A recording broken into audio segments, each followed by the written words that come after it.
தனுசு ராசியில உள்ள பெண்கள் நல்லா கேட்டுக்கோங்க. தனுசு ராசியில உள்ள பெண்களுக்கு 18 வயது பூர்த்தி ஆகிறதுக்கு முன்ன இல்ல 25 வயசுக்குள்ள உங்க அப்பாவுக்கு ஆகாது. அது உடல்நல குறைவும் வரலாம், மனசோர்வும் வரலாம், கடனாளியா ஆகலாம், மரணமே பாவிக்கக்கூடிய தருணங்களும் வரலாம். படிச்சுக்கிட்டு இருக்கும் போது காதல்னு சொல்லக்கூடிய ஒரு நோயில நீங்க மாட்டிக்குவீங்க. குடும்பத்துக்கு தலை சாயக்கூடிய ஒரு பிரச்சனைய உண்டு பண்ணி சிறு வயசுலே உங்களுக்கு கல்யாணம் ஆகும், குழந்தை குட்டியும் பிறந்துடும். மேச ராசி, சிம்ம ராசி, தனுசு ராசியில உள்ளவர்களுக்கெல்லாம் சீக்கிரம் கல்யாணம் ஆயிடும், சீக்கிரமே குழந்தை பிறந்துடும். ஜாலியா வாழணும், ஜாலியா இருக்கணும், சந்தோஷமா பேசணும், அண்ணன் தம்பி அங்காளி பங்காளி சந்தோஷமா வாழணும். ஆனா அண்ணன் தம்பி அங்காளி பங்காளின்னு சொல்லும் போதுதான் உங்களுடைய தம்பிக்கும் உங்களுக்கும் ஆவாது. உங்களுடைய வளர்ச்சி, உங்களுடைய பேச்சு, உங்க மனைவி மேல நீங்க வச்சிருக்க வேண்டிய பாசம் தம்பிக்கு ஆவாது. எதிரியே உங்க தம்பியா தான் இருப்பார். அதனால கவனம் தேவை. முடிஞ்ச அளவுக்கு எதிரிகள் யாரா இருந்தாலும் தும்சகதி ஆகக்கூடியது உண்டு.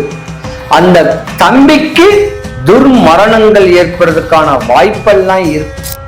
பொதுவா ஒரு ஜாதகருக்கு ஒரு ஆணுக்கு பெண் நண்பர்கள் இல்லைன்னா வாழ்க்கை பிரகாசிக்காது. ஆனா பெண் நண்பர்கள் இல்லாத ஒரு அந்த நட்பு உங்களை ஏமாத்திடும், காசு பணத்தை பறிக்கும். உங்க குடும்பத்துல நீங்க கொடுக்க வேண்டிய காசை கொடுக்காம இங்க கொடுப்பீங்க. இதனால தான் இடையூறு வரக்கூடிய தருணம் உடல் சோர்வாயி உடலுக்கு சர்ஜரி வரக்கூடிய தருணம். திடீர்னு ஹார்ட் அட்டாக் வரும்.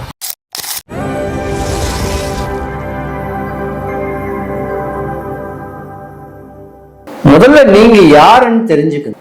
தனுசு ராசி ஒரு போக்கஸ், வில் ஏந்திய மனிதன், குறிக்கோளோட வாழக்கூடியவங்க, குணமோட இருக்கக்கூடியவங்க, படிக்காத மேதைன்னு சொல்லலாம். பல பேர் பெண்கள் தான் தனுசு ராசியில நல்லா படிப்பாங்க. படிச்சு அரசு சம்பந்தப்பட்ட வேலையோ, அதிகார தோரணையான வேலையோ, ஏதோ கணனி சம்பந்தப்பட்ட கம்ப்யூட்டர் சாப்ட்வேர் லைன்ல கூட உங்களுக்கு வேலை வாய்ப்புகள் அதிகமா கிடைக்கும். தனுசு ராசியில உள்ள பெண்கள் நல்லா கேட்டுக்கோங்க. தனுசு ராசியில உள்ள பெண்களுக்கு 18 வயது பூர்த்தி ஆகிறதுக்கு முன்ன இல்ல 25 வயசுக்குள்ள உங்க அப்பாவுக்கு ஆகாது. அது உடல்நல குறைவும் வரலாம், மனசோர்வும் வரலாம், கடனாளியா ஆகலாம், மரணமே பாவிக்கக்கூடிய தருணங்களும் வரலாம். இப்படி கஷ்டப்பட்டு கருமாயப்பட்டு படிச்சுக்கிட்டு இருக்கும் போது காதல்னு சொல்லக்கூடிய ஒரு நோயில நீங்க மாட்டிக்குவீங்க. குடும்பத்துக்கு தலை சாயக்கூடிய ஒரு பிரச்சனைய உண்டு பண்ணி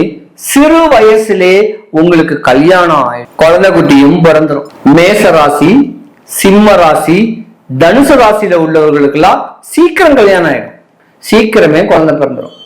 அந்த குழந்தைங்களை வளர்த்து வாலிபமாக்குறதுக்கே உங்க ஆயுசு பாதி போயிடும். ஒரு 25 வயசுல இருந்து 32 வயசுக்குள்ள உங்க மாமியாருக்கும் உங்களுக்கும் ஆகாது, 7ஆம் பொருத்தமா இருக்கும். அந்த நேரத்துல கணவனை கூட்டுக்கிட்டு தனி குடுத்தனம் போயிடுவீங்க. உங்க கணவனும் கஷ்டப்படுவாரு, நீங்களும் கஷ்டப்படணும். கஷ்டப்பட்டு தான் உங்க குழந்தைகளை நீங்க வாழ வைக்கிறதுக்கான வழிமுறைகளை பண்ணணும். இருந்தாலும் கல்லு மண்ணு சுமந்தாது கணவனையும் பிள்ளைகளையும் காப்பாற்றக்கூடிய தருணம் உண்டு.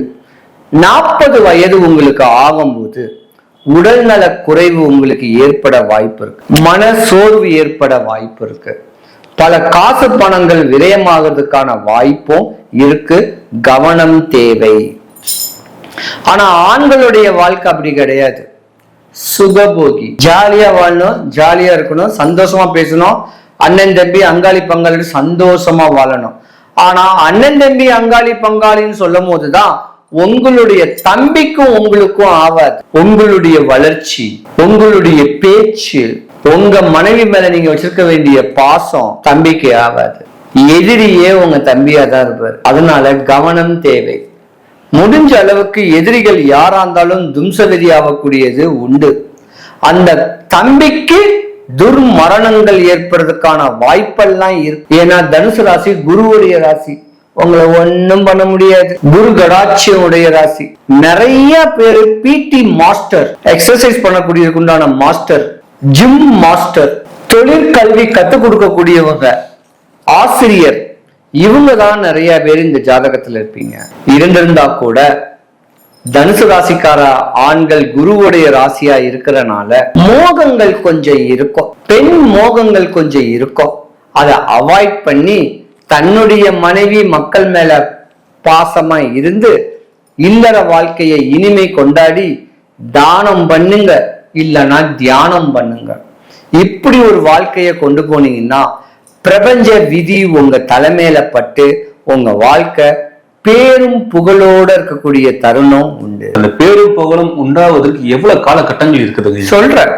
ராகு மாறி கொடுக்கிற கிரகம் யாருமே கிடையாது. அள்ளி கொடுப்பாரு, பேரையும் கொடுப்பாரு, புகழையும் கொடுப்பாரு, காசை கொடுப்பாரு, காரு கொடுப்பாரு, பங்களா வீடு கட்டக்கூடிய அமைப்புக்கு 4 திசையிலையும் காசு கொடுத்த உடனே மனைவி மக்கள் அகமகிழ்ந்து சொந்தம் பந்தங்கள் உங்க மேல கெட்ட பார்வை, இவன் பாரு இப்படி வளர்ந்துட்டானே, இந்த மாதிரி சம்பாதிக்கான கெட்ட பார்வையில இருந்தாலும் உங்க வளர்ச்சி போய்கிட்டே இருக்கும். அப்படி போய்கிட்டு இருக்கிற நேரத்துல தான் மனைவி அல்லாத ஒரு நட்பு கிடைக்கும். பொதுவா ஒரு ஜாதகருக்கு ஒரு ஆணுக்கு பெண் நண்பர்கள் இல்லைன்னா வாழ்க்கை பிரகாசிக்காது. ஆனா பெண் நண்பர்கள் இல்லாத ஒரு நட்பு, அந்த நட்பு உங்களை ஏமாத்திடும், காசு பணத்தை பறிக்கும். உங்க குடும்பத்துல நீங்க கொடுக்க வேண்டிய காசை கொடுக்காம இங்க கொடுப்பீங்க. இதனால தான் இடையூறு வரக்கூடிய தருணம் உடல் சோர்வாயி உடலுக்கு சர்ஜரி வரக்கூடிய தருணம். திடீர்னு ஹார்ட் அட்டாக் வரும். குடல் 5 இந்திரியங்கள்லயும் எதுவுமே செயலிழக்கக்கூடிய தருணம் உங்களுக்கு தலையில மைய தடவிடுவாங்க. கவனமா இருக்கணும் தனுசு ராசி ஆண்கள். தொழில் தடை, தொழில் முடக்கம், சுகாதார சுப காரியங்கள் நடக்காமல் இருப்பது, தீய சக்திகளின் பாதிப்பு நடக்கிறது. எங்களுக்கு எப்படிலாம் இருக்குது, ஏன் அப்படி நடக்குது அப்படின்னு தெரிஞ்சுக்க கேட்கறாங்க. அப்படி நடந்துருச்சு, இப்ப அதெல்லாம் தப்பிக்கணும். நாங்க தாராளமா இதை பத்தி நான் சொல்றேன். மேஷ ராசி முதல் மீன ராசி வரைக்கும் இருக்க வேண்டிய 12 ராசிக்காரர்களுக்கும் பல இடையூறுகளை இன்னல்களை தாண்டித்தான் வாழ்க்கையினுடைய உச்சத்துக்கே போக முடியும். ஏன்னா 12 ராசி, 27 நட்சத்திரம், 9 கிரகங்கள், கிரகங்களுடைய ஆதிக்கம், கிரகங்களுடைய பாதகம், கிரகங்கள் நம்மளுக்கு செய்யக்கூடிய தீங்குகள், அதாவது தசநாதன் தசா புத்தின்னு ஒரு கணக்கு இருக்கு. ஒரு உதாரணத்துக்கு சூரிய தசை நடந்துகிட்டு இருக்கும் போது, தசாநாதன் சூரிய தசை நடக்கும் போது புத்தி ராகு மகாதசையோ கேது மகாதசையோ சனி மகாதிசையோ இந்த மாதிரி அந்த கிரகத்துக்கு ஆப்போசிட்டான ஒரு கிரகங்களுடைய சாதகம், அதாவது கிரகங்களுடைய தன்மை நடந்துகிட்டு இருந்துச்சுன்னா, தசா புத்தி நடந்துகிட்டு இருந்தா உங்களுக்கு இடையூறு வரும். எல்லா ராசிகளுக்கும் வராது, எல்லா நேரமும் வராது. நோய் வரும், கடன் வரும், வீட்டுக்குள்ள ஒரே சண்டைகள் வரும், வீட்டுல இருக்கிற எண்ணெய் பாட்டில் உடையும், கதவு உடையும். இந்த மாதிரியான துர்பிரச்சனைகள் எல்லாமே உங்களுக்கு ஒரு ரியாக்ஷனா காட்டும். உங்களுக்கு நாளைக்கு நடக்க போறத இன்னைக்கு முன் உதாரணமா காமிச்சு கொடுக்கும். இந்த மாதிரியான இடையூறுகள் வரும்போதுதான் நம்ம போய் சாமியை போய் வேண்டுவோம். அது நம்மளுக்கு பிடிச்ச சாமி. நம்ம தமிழ்நாட்டுல நம்ம தமிழர்கள்ல ஏகப்பட்ட சாமிகள் இருந்திருந்தா கூட குலதெய்வம்னு ஒரு தெய்வம் இருக்கும். எனக்கும் ஒரு குலதெய்வம் இருக்கும், உங்களுக்கும் ஒரு குலதெய்வம் இருக்கும். அந்த குலதெய்வத்தையும் உங்க வீட்டுக்கு அருகாமையில் இருக்க வேண்டிய ஒரு விநாயகர் கோயிலோ, முருகன் கோவிலோ, அம்மன் கோயிலையோ முறையான வழிபாடுகள் ஒரு 11 வாரம் இல்ல 48 நாட்கள் அந்த கோயில்களுக்கு போய் சாமி கும்பிட்டுட்டு வந்தாலே போதும். உங்க நோய் போச்சு, உங்க கடன் போச்சு, உங்க கஷ்டம் போச்சு. எதிரிகள் விடக்கூடிய ஏவல் ஒரு கட்ட கால வயசுக்கு மேலதான் அந்த ஏவலே பலிக்கும். உடனே சின்ன வயசுலயே பலிக்காது. ஒரு 30 வயசு தாண்டி 50 வயசுக்குள்ளதான் உங்களுக்கு அந்த ஏவலே பிரச்சனை இருக்கும். அந்த பிரச்சனையை கூட இந்த மாதிரியான கிட்ட இருக்க வேண்டிய கோயில்களுக்கும் குலதெய்வ கோயில்களுக்கும் முறையா போனீங்கன்னா உங்க தலைமுடி கூட கொட்டாது. 70 வயசு 80 வயசு வரைக்கும் வாழ்க்கைய ரசிச்சு ருசிச்சு அற்புதமா வாழலாம்.